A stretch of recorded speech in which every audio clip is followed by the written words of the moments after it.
নাম বলা তো হলো হলো যা মুড়িয়া খরচে মার্কেটের মুড়িয়া খরচে ছিল ধরেন বাজারে বাবু হ্যাঁ আমাকে নিজেদের বাগান হ্যাঁ এই মুড়িয়া খরচ নিজেদের মার্কেটে একটা দাম দেওয়া তো আছে হ্যাঁ তা কথা হলো আসমান সমান দাম আসমান সমান লাস্টে মাহু এখন এই ধন দিয়ে পাইয়া কি মুখ পড়ছে এখন আর ওই মার্কেটে যাচ্ছে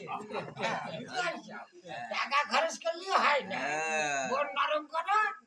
লোকজন আসবে 10 টাকার বেলা 5 টাকা দাও আস্তে আস্তে মার্কেটের দাম বাড়বে তখন হবে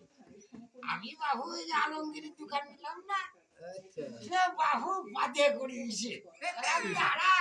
দোকান ছেড়ে দিচ্ছি এখন আর কেউ নেই এখন তাই ওরকম টাকা কেমন লাগে কেমন লাগে দেখে নে বলেছিল কিন্তু মাথা আমরা চালা খাইলাম কি করলাম কি শালা 1 তারিখ টাকা পেমেন্ট প্রতি মাসে নগদে মাসে বাবু এখানে ব্যাস যে টাকা হ্যাঁ যারা কেউ দেখছে না 9 মাস ঘুরিয়ে দিয়েছে আচ্ছা ঘুরিয়েই থাক ও তো টাকা লক্ষ টাকা খরচ করে মার্কেট বানাইছাও 1000 টাকা ভাড়া নাও 5000 টাকা সিকিউরিটি Goodbye.